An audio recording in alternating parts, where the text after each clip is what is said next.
Here I am on this very stage today, standing in front of all of you, and yet I wouldn't have been able to do this maybe 2 years ago.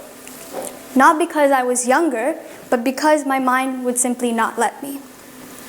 I want to take you all through the journey of why I'm able to speak to all of you here today.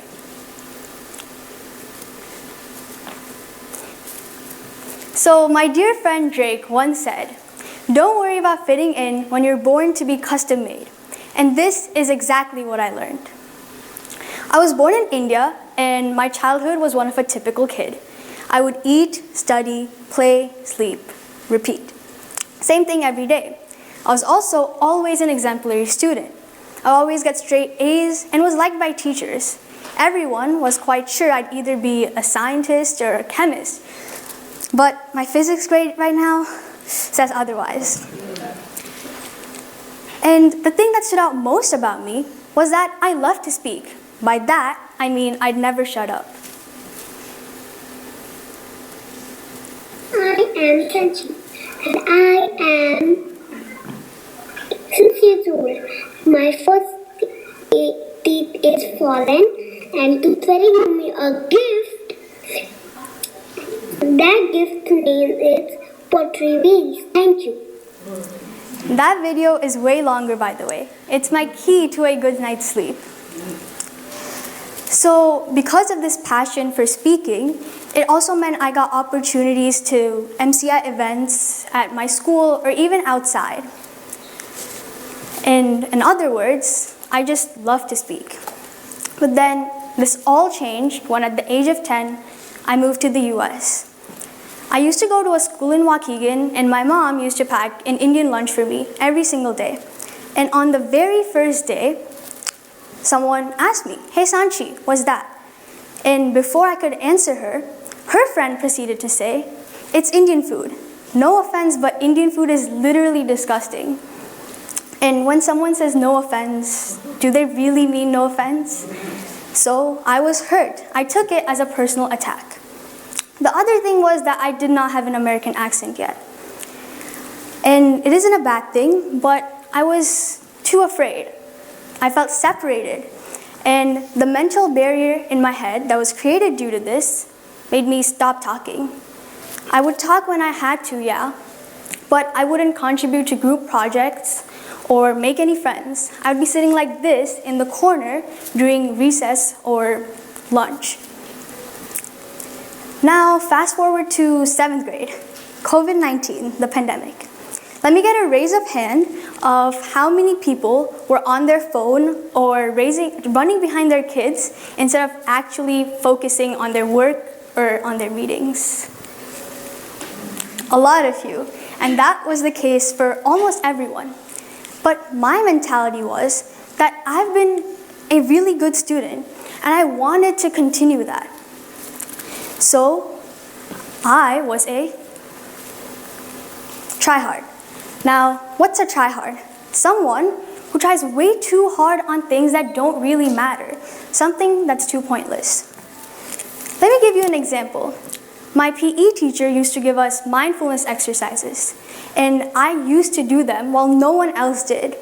I would listen to them at night, and if I fell asleep while listening to them, they'd remain incomplete, and I'd have to do it again the next day until they were finished. That's how big of a tryhard I was. And because of this, I spoke in those meetings. And the silence that followed made me think that perhaps everyone was judging me. But I needed the teacher to see that I was focusing and I was trying. So that was the first step in getting back to the old me. Now, the second step, and the main one. Let me get another raise of hands. How many of you tried new things during COVID? Anything new? Whether it was a cookie recipe that failed miserably, or you finally started exercising out of boredom, so did I. And I was starting to run out of options. So my parents forced me to join the only thing left, the only club left at school.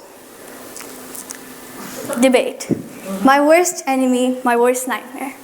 So I decided I'd go there, do my research, not speak, and then call it a day. But at debate, I had my aha moment.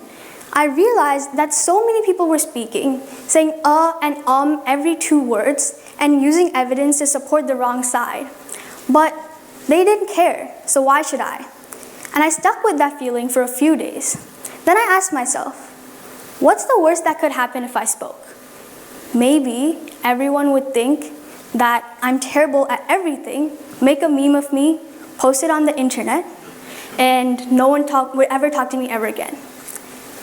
But wasn't that what was happening right now? No one was talking to me anyway. So I accepted that worse, and the next day I volunteered to give a speech. It was quite magical. Just kidding, it was terrible. I messed up so much, but I was okay with it. I kept going. Now here at Stevenson, I've been part of Model UN, Debate, which are all public speaking clubs. I volunteer to be judged, and I've achieved a tremendous amount of success in those clubs because of that one decision to just go for it, accept the worst, and the worst didn't even happen. So I want to share with you all how important it is to public speak. So know this guy? This is Elon Musk, the guy who invented Tesla. And we know him by his name instead of, the guy who invented electric vehicles, because he was able to voice himself, public speak, pitch his ideas to investors and everyone else, and spread them. This is how important public speaking is to you. In fact, 45% of people say that fear of public speaking hampers their career growth. Therefore, 1, public speaking is important. And second, small moments in our life trigger huge impacts. We don't realize when we make changes to ourselves, when, where, how, and then later we regret it, just like I did. So instead of letting other people's negative perceptions or our own negative perceptions about ourselves influence us, we should use our emotional intelligence in a good way. Because individuals with a good emotional intelligence tend to do very well on IQ test, cognitive ability test. But this isn't your ability just to test take and solve puzzles and other things. It's also your ability to raise yourself and make decisions that lead you to success.